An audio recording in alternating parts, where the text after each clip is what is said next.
You are listening to the serialized audiobook podcast for Blood of the Stars, an epic fantasy novel written by Karyne Norton, read by Paeter Frandsen and Karyne Norton.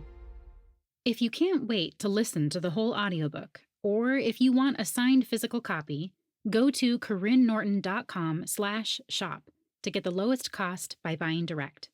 You can also find the audiobook on Audible, Barnes & Noble, and other standard retailers.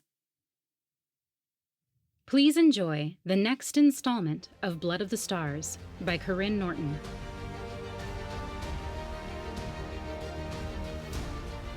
Chapter 40. A moan woke Karyne from a deep sleep, confusion making him slow to realize the sound came from his own throat. Cool hands touched his brow and cheeks, then water dribbled over his mouth. He let his lips fall open, eagerly sucking down water dripping from a cloth. "Take it easy." Aura's voice brought clarity with it, and the memory of the sprites flowed through his mind. "There's plenty more to be had, but it won't do you any good to bring it back up." "Riverin?" Karyne croaked the word out, cracking his lids open. Sunlight blinded him, forcing his eyes closed once more. "He's fine. Off looking for food and firewood before the sun's sleep." Karyne tried to process the last thing he remembered. He shifted, pain shooting through his chest. The claws of the sprite, the deluge of water, then nothing. He was dry, and it was daylight, so he must have slept half the day away. "Your fever was high all day," Aura said. "I'm glad to see it's broken." Karyne's eyes flew open. He fought the sun's glare to focus on Aura's furrowed brow. "All day?" He adjusted, moving to sit up despite Aura's protests. The world spun slightly, but he suspected the pain in his chest prevented him from passing out. Deep breaths brought his vision right again. "We lost a day of travel?" "The sprite's poison spread through your body. We had no choice." Aura's lips lifted in that maternal smile, but it held a hint of curiosity. "I've never seen anything like it. The sprites are complex creatures. I wish I'd spent more time studying them." She sat back on her heels, bringing the rest of their camp into focus. A fire had burned down to near coals, but their bedrolls remained out, their supplies still unpacked. Had they completely lost track of Daisy due to his sickness? "It would take a dozen lifetimes to parse out the sprites," Riverin said from behind Karyne. "Perhaps." Aura pushed off her heels to stand, twisting the blonde braid at her wrist once more. Riverin handed her an unfamiliar bird he'd shot and a basket holding mango and avocado. "There's not much in the way of meat to hunt in these jungles." Aura's gaze softened as she scanned the trees. "Something I've always appreciated about the rainforest." Riverin nudged Karyne's thigh with the toe of his boot before sitting across from him. "You look better." Karyne frowned, already feeling sick from his short time sitting up. Bandages covered his chest, but blood still seeped through in various spots. "How did you get me out?" Riverin shrugged. "You're heavier than you used to be, especially soaked in water, but I dragged you to the bank." So much felt left unsaid, but as Riverin and Aura exchanged a glance over the fire, Karyne suspected that was all he would get. Had he been that close to death? He watched as Aura plucked and cleaned the bird with practiced ease. Riverin stoked the fire to life before using his knife to peel and quarter the fruit. Something had changed between them in the sprite's cave. Karyne couldn't quite go back to hating his old friend. Not like before. Enla had told him to trust Riverin, and Riverin had saved his life. But the memory of Karyne's hatred still plagued him. It left him staring at the other man for too long, contemplating how he could hang on to his anger, how he could reconcile the conflicting feelings. "What?" Riverin frowned as if Karyne's stare caused him physical pain. Karyne let his gaze drift to the fire. "Thank you," he mumbled. He could say more. He was sorry for dragging Riverin into that mess. It had been a mistake to meet with the sprites, but the 2 words had been hard enough after years of hatred. From the corner of his eye, he caught Aura trying to hide a smile. Suspicion flashed through his mind. Had Aura somehow orchestrated this moment? "What happened with the sprites?" Aura asked. "Riverin hasn't been willing to say too much." The question made Karyne want to hold the information close. For once, Aura didn't know everything, and maybe that was a good thing. "They chased us out of their cave."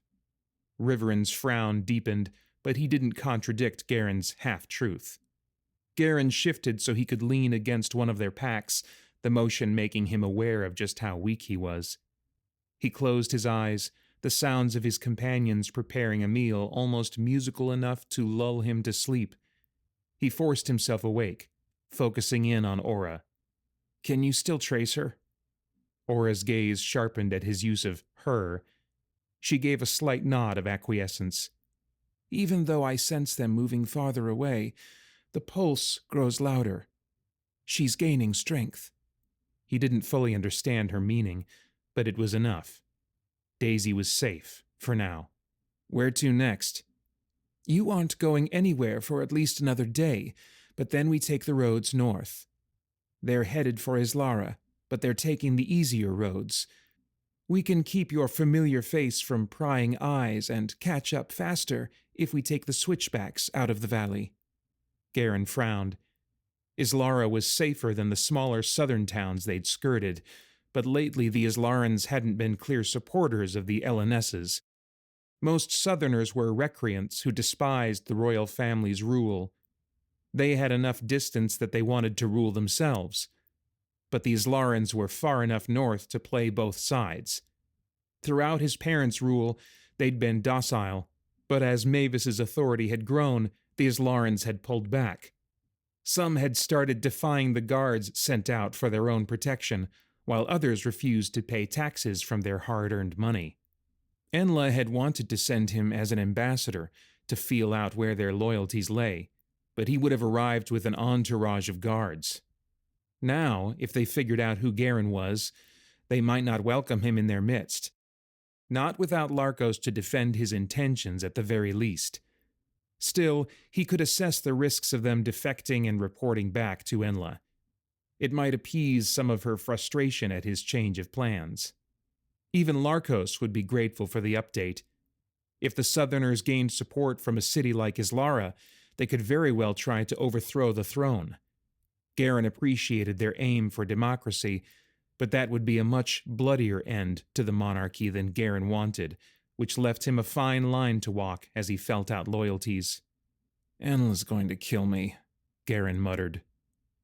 "Maybe we should go straight home then," Riverin suggested without looking up from his task. Did he miss his wife and child? The familiar hostility burned within Karyne's chest, but it was tempered by curiosity. What kind of woman had taken Riverin's attention off Enla? "I've likely already missed the dignitaries, but there will always be more of them to meet." Karyne left the rest of the statement unspoken. There was only one Daisy. He tensed as his memory retraced the horrible mistake of meeting with the sprites. Before they'd tried to kill him, they'd given him hints and clues to the Starbridges, but who knew if he could trust them? Enla might not be ready to go up against Mavis, but she certainly hadn't aligned with the questionable priestess. Had she? Her plans to define Mavis's role as a spiritual leader had sounded more like a way to put Mavis in her place. He met Riverin's eyes across the fire. For once, he was more aware of Riverin's solemn gaze than the awful X tattooed on his forehead. Riverin had said the sprites couldn't be trusted, but he'd also believed they would exchange Karyne's life for Enla's. He'd trusted them to exact a price, even if he hadn't trusted them to give good information. And yet he'd stopped Karyne from sacrificing his life for Enla's. Should Karyne be grateful? It was hard to feel grateful when he would always pick Enla over himself. He wished Larkos could have stayed with them. What would he give for the older man's advice right now? Gullet stood by Riverin's boot, pecking at some entrails Aura had thrown his way. Garin frowned, recalling the way Gullet had found him in the forest outside Valorian. Does Gullet remember how to send messages to Enla? I don't think he could forget. Riverin hesitated, glancing at his hawk. But he's never traveled across a distance like this with a message. Would it be worth the risk? His eyebrows rose, asking a different question. Should they involve Enla? Garin was tempted to ask Aura's opinion, but Riverin had already pointed out they had even less reason to trust her for true words. Even though she'd clearly nursed him back to health, he might not know how well he could trust her until they reached the Starbridge and Daisy. Until he saw what Aura wanted from her. Enla will want to know about the delay. And why. Garin said the words slowly. Aura might be fully occupied with preparing dinner, but she was also fully listening. The sprites can't be counted on for support. Riverin snorted at the understatement, so finding loyalists in his Lara might make the additional stop valuable in her eyes. Besides, she's not just my sister. She's my future queen. I trust information with Gullet and Enla more than couriers. Riverin stopped cutting the fruit, staring at the fire as though looking through it. He leaned toward Garin and whispered, even though both of them knew Aura could likely hear everything with her undefinable magical senses. I'm not questioning Enla. I'm questioning you. What did you mean in the cave about uniting all of Ristan? About making the world bigger? Garin tensed, but Aura continued roasting the meat without pause. Exactly what I said. I want to see Lorvandus and Vendaris together. Salines and Devlonians, even Amranans. I want to see our world united again. Under whose leadership? Garin rolled his eyes. Not Mavis's, that's for... He cut off, tuning in to his memories. He hadn't actually asked the sprites to make sure Ristan wasn't united under Mavis. Is that why they'd suggested he wanted war? His heart rate picked up speed, his mind flying through their conversations. Which deal had the sprites taken? The one putting Enla at risk, or the one sacrificing Garin? Would he cross the barrier with Daisy, or would he save Enla's life? Or had Riverin's interference made both null? Your family rules over the people, not Mavis. Riverin sat back, his brow furrowing. She's just a priestess, a servant of the sun tucked away in the mountains who has an unhealthy amount of influence, but she's not ruling. For now, Garin muttered. The House of L&S is in trouble. If we're not overrun by recreants, we're soon to be swallowed up by Mavis's control. I think we should wait. Riverin's voice rose, drawing Aura's attention. This is a conversation best had in person. It will be easier for us to see where loyalties lie. Something in Garin's chest flared. We? Us? Riverin flinched and looked away. You. Garin immediately regretted his anger, but he'd already thanked Riverin. He wasn't quite ready to issue any apologies. He reached into his pack, pulling out pen and parchment. I'll keep it brief. I can't keep her in the dark even if I wanted to. She'll sift through my future, but telling her my plans at least shows her why I'm not doing everything she wants. Riverin nodded. You know your sister best. The words came out hollow, leaving Garin less confident in his choice. His message was short, nothing more or less than Enla needed to know. She'd be too irritated to read more anyway, or she'd read into his words, thinking his actions far more sinister than they were. Dearest Enla, going by land has proved difficult. Riverin has stayed by my side like you asked. I haven't learned enough to come home yet. We move on to Islara like you originally asked. I'm sorry I didn't arrive in time to meet the dignitaries from the Mindran Mountains. Your favorite brother, Garin. By the time he was done, the meal was ready, and Gullet was cleaning his feathers, the entrails all consumed. Garin rose, grabbing a tree in a wave of dizziness, then ambled over to Riverin and Gullet. He bent down and pulled out his starlock, keeping his back to Aura, who still hadn't seen his starlock's shape. On either side of the teardrop was a wooden bead, one round and one square. He separated out the wooden sphere, bending even farther to put it in Gullet's line of vision. The hawk cocked its head, then tapped at the bead with its beak. After a moment, it grew restless, shuffling between Garen's and Riveren's boots. "That's right, you dumb bird. You get to go on a long journey to find Enla." He tied the parchment to the hawk's leg, expecting Riveren to protest. But Riveren's gaze was fixed on the other bead, the square block, the bead Garen had used to send messages to Riveren. A strange expression crossed Riveren's face, and for a moment Garen felt embarrassed that he'd kept the beads all these years, like they spoke of an underlying trust he hadn't meant to convey. But then Riveren toyed with his bracelet, which held the same wooden sphere for Enla and a pyramid bead that Riveren and Enla had used to direct Gullet to Garen. Garen knew for certain that Enla still wore the beads. She'd moved her heart-shaped starlock to her forehead as a show of power when she'd come of age. She didn't fear people knowing its shape, but the leather cord remained around her neck because it still held their childhood trinkets. The three would always be tied together, and Garen didn't know what to do with that. "What if we're both wrong about Enla? What if she really is aligned with Mavis?" Riveren whispered, one hand on Gullet to delay his flight. Doubt settled in the lines of his face. Garen glanced at Aura, who was busy dividing the cooked bird up onto large leaves for the three of them. If Aura knew what the sprites had said, would she forbid him from passing the message along? "I thought you said the sprites weren't telling the truth." Riveren's eyes blazed. "I was willing to say anything to get you out of that cave, alive. Maybe you didn't realize that whole thing was a trap." "A trap?" Garen gave a short laugh. "It's not like they lured me in. I knew the risks. I went willingly." "At least you can admit you made a stupid choice." Heat flooded through Garen, leaving his fingertips tingling, itching to release his energy. "If we're discussing momentary lapses of judgment, I think some of your actions could stand to be examined." "I've offered to let you search my You think I want to see how you betrayed my sister?" Garen stood, practically spitting the words out in his disgust. That kind of proof of Riveren's infidelity would make it impossible to hold back his rage, no matter what promises he'd made to Enla. "It's like you're asking me to put a knife in your back while you sleep." "Why haven't you already?" Riveren stood too. "Your status would let you get away with murder." "Now that you have that X, it wouldn't even be considered murder." "That's enough."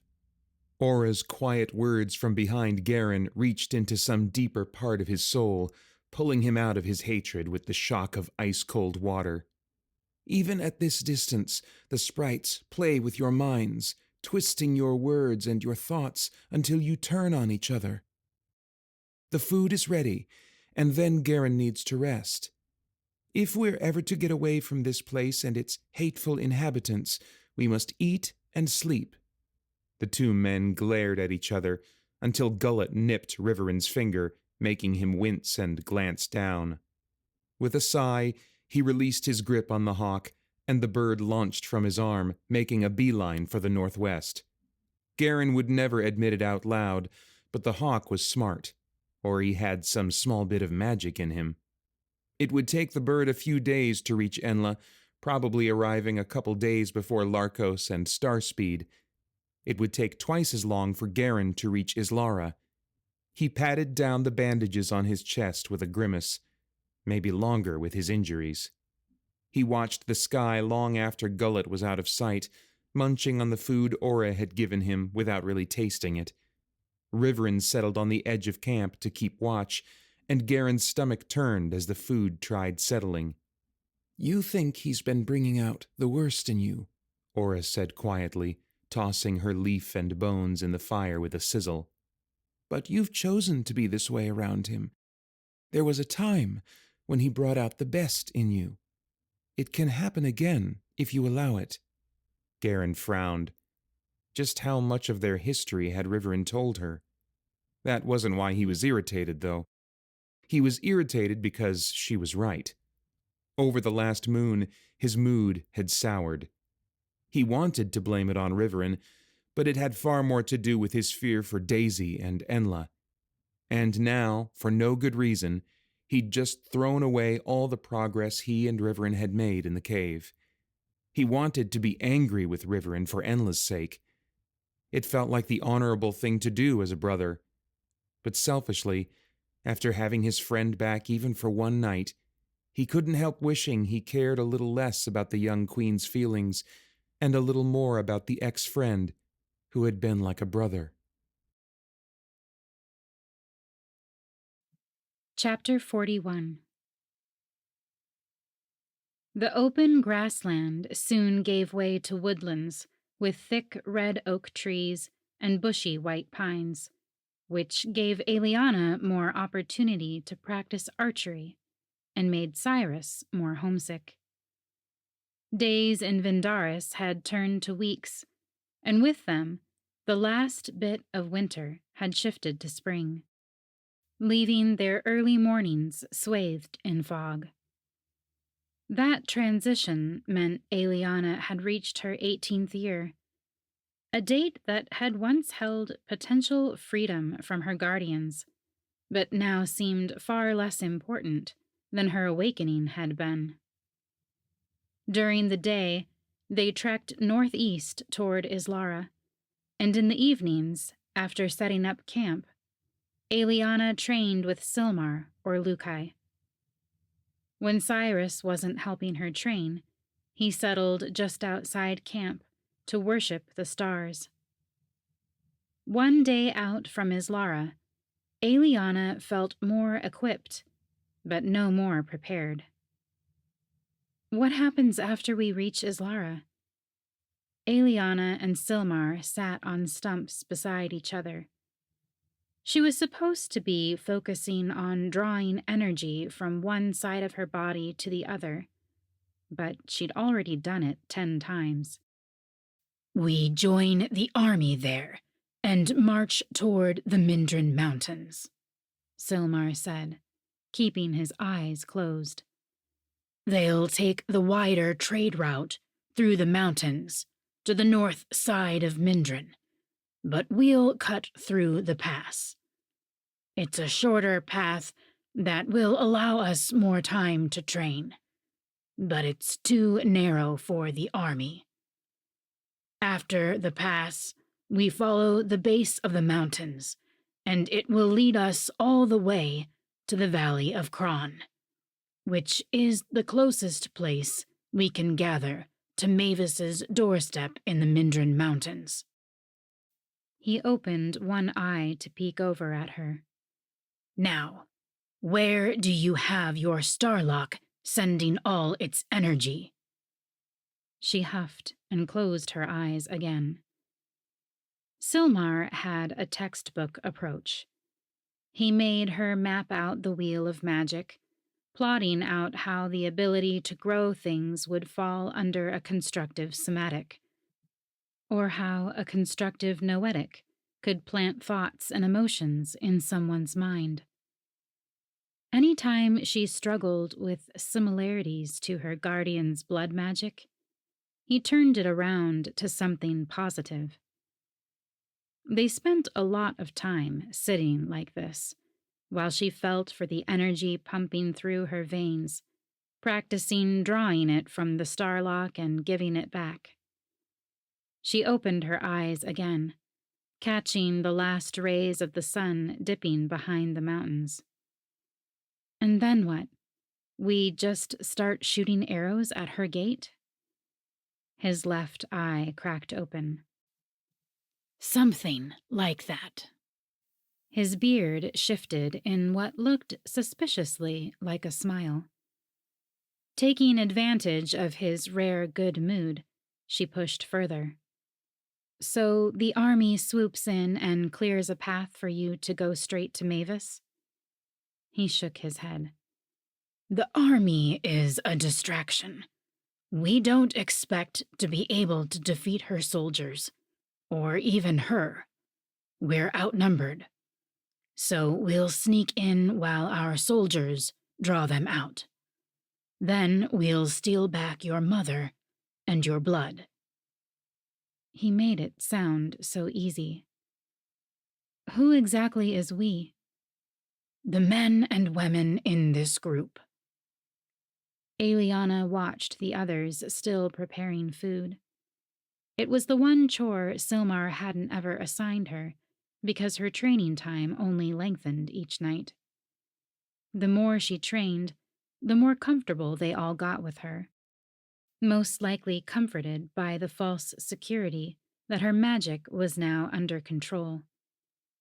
Even Kendallin had warmed up a bit, though Eliana was often still the recipient of her icy glares. They're among the most loyal recreants. Iris served your mother before you were even born, and Holm was often out being your parents' eyes and ears. Lukai's family sacrificed much of their freedom to bond him to you as a child. Kendallin's mother was a priestess who worked alongside Emerus for years. And you know Lukai's family took her in when her parents were killed by Mavis. Velden and I have spent the last 14 years training for this moment. And Jasperus... Silmar glanced over at the only member of the group who might be older than him, before closing his eyes once more.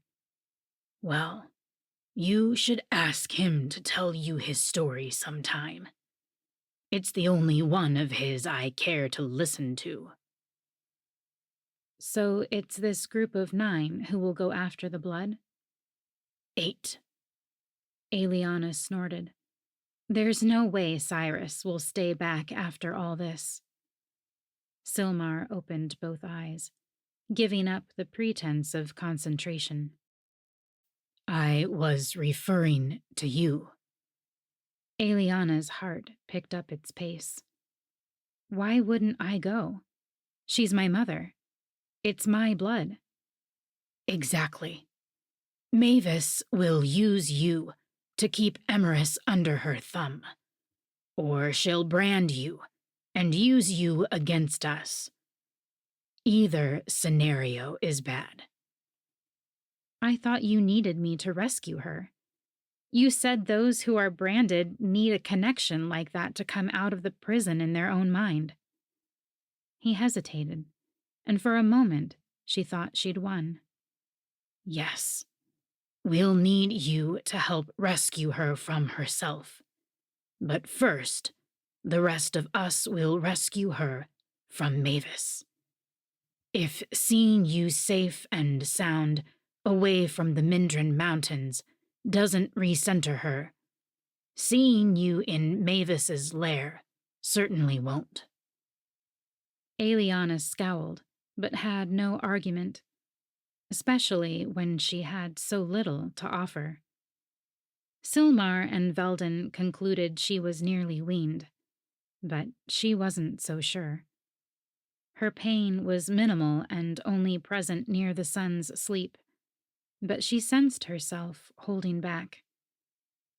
When the other progenies practiced, they only did so during the day, draining their reserves and letting the sun replenish them.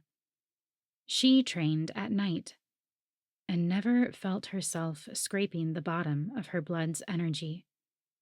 Not since the night when the sprites had forced her to save Cyrus. She constantly feared she might use too much. Still, she sensed her power more clearly when it was running low or building too high. With the increase in control came confidence and even eagerness. Instead of fearing her power, she wanted to understand its limits. She wanted to know how she could use it to help the others save her mother and get back the golden arrow. Lukai left the fire and cautiously approached. Does that frown mean you're ready for combat? Silmar grunted as he stood. It means she's not getting anywhere with me. She's all yours. Lukai grinned and held out a hand. The moment he pulled her up and against his side, she felt a blade at her waist. "What did I tell you about always being prepared to defend yourself?" he whispered. Her bond mark warmed along with his breath on her neck. "I believe you said something along the lines of, assume every Vendarin is out to kill you, except for me." He stepped away, the loss of his heat making Eliana shiver. I take that back. Assume every Vendarin is out to kill you, including me." She raised her eyebrows, then pulled a heavy dagger from her belt. He'd instructed her to wear it all the time, to get used to its weight and to practice removing it in one fluid motion. "Again, faster," he said. They moved through several defensive maneuvers before Lukai called over Cyrus and then Jasperus, having her practice on them while he watched. She preferred his hands-on approach, until it came time for magic. "Let's see how you do at healing tonight." Lukai held out a hand, slicing his palm with a knife. He and Eliana both winced. He claimed he was able to numb his pain for their practice, but with every flinch, Eliana wondered if he lied to keep her from worrying. The ability to heal was coming easier, but the sight of his injuries only became harder to stomach. And still, the star blood called to her. "This time, try to do it without touching me." She sighed, knowing it would take longer, if she could even do it at all. But she pulled on the energy from her starlock, drawing it into her body, letting it spread out.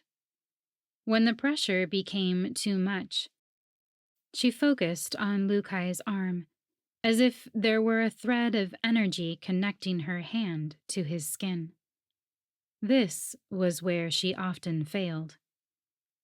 Without the physical contact, sometimes the connection was never made. Or worse, sometimes she connected to his starblood. He always sensed the change, describing it like a coolness opposite the starlock's heat. She began sensing it too, which made it easier to reverse directions and find the starlock's heat once more. At first, she'd been embarrassed, but he never once berated her for the wrongness of it. She did that enough to herself. "There you go." Lukai grinned even though his arm continued bleeding out. She hated the sight of his blood, even more than Cyrus's. It poured down his arm, practically begging for her to draw in its power to supplement her own. Healing Cyrus was faster, because with Lukai, instead of adjusting his body with all her focus, she had to reserve some of her power for resisting the temptation of blood magic. Or at least for maintaining awareness, so she didn't accidentally use it.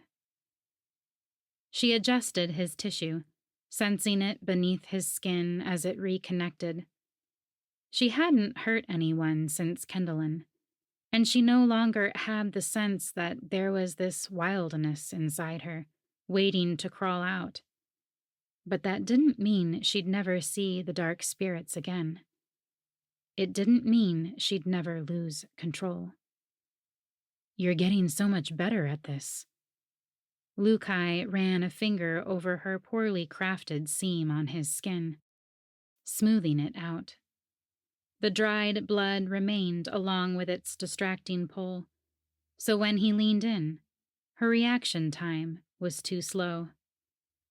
Eliana pulled out her dagger, her grip slippery with sweat after the complicated adjustments she'd done.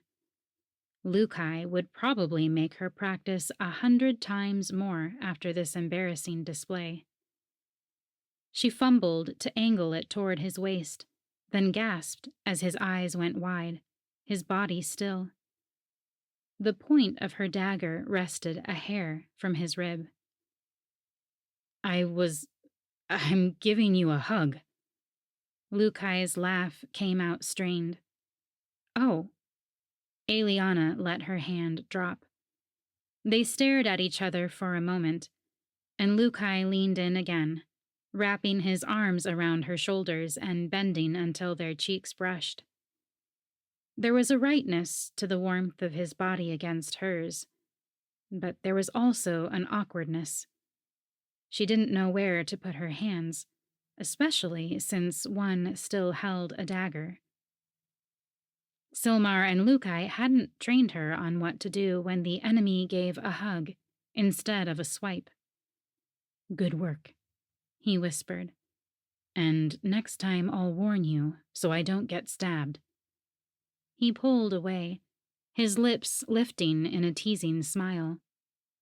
Her breath hitched as the blue of his eyes seemed to expand until they were the sky before her, the firelight's distant reflection like the stars doing their dance.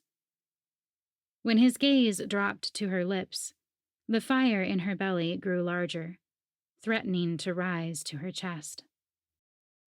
"Lukai?" Kendallin called, her steely voice breaking them apart. "I sliced my finger cutting carrots. Could you come help?" Eliana lowered her dagger before finally getting it settled back in her belt. "Let's let Eliana try." He glanced between the two of them, oblivious to Eliana's panic. "I'd rather wrap it up and let it heal naturally." Kendallin's eyes narrowed. "Well, then it must not be that deep of a cut. I'll look at it after we finish training." He turned his back on Kendallin, whose mouth hung open, then sliced his palm and held it out to Eliana. Again. The next morning, they saddled the horses amidst a chorus of pitiful howls from the Winnicks in the forest. "I thought they only lived in the rainforest," Cyrus said. "I haven't heard them since we left, and it's been well over a month."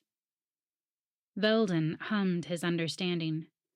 "They weren't in the grasslands, and by the time we reached the woods, they had cycled through another life and aged enough that most had fallen silent. These ones are at their life's end, their cries like an old man dying. They go through their entire life with the moon's cycle. Then they're reborn again with the new moon.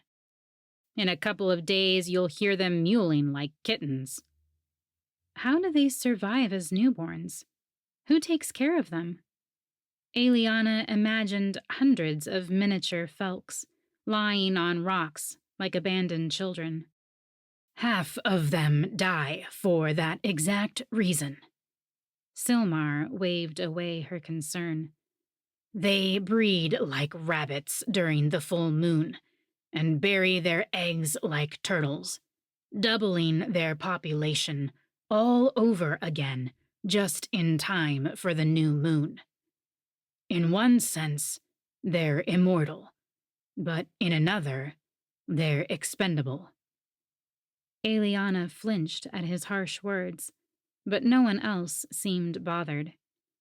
She supposed that meant Felk was long gone, along with his pack. And wasn't it just as well? He'd wanted to kill her. And yet, he'd spoken. Talking about Winnicks like turtles and rabbits felt demeaning for such an intelligent creature. The farther they traveled, the more the cries faded to whimpers. But Eliana suspected it wasn't because they gained distance from the creatures. Rain clouds had come in, the cool, scattered showers likely to speed up the dying process for the Winnicks that wouldn't survive this cycle or make it to the next. It seemed a cruel trick of nature, but would saving them be worse? Having twice as many around at the full moon would be twice as dangerous for humans and other potential prey. "We'll be there soon," Lukai said as he rode beside her. Warm baths and beds, plus dry clothes for all of us, thanks to the faithful recreants. We all have friends in the city and family in the army. So many people will be eager to meet you. I can almost smell the fire they'll have cooking for us.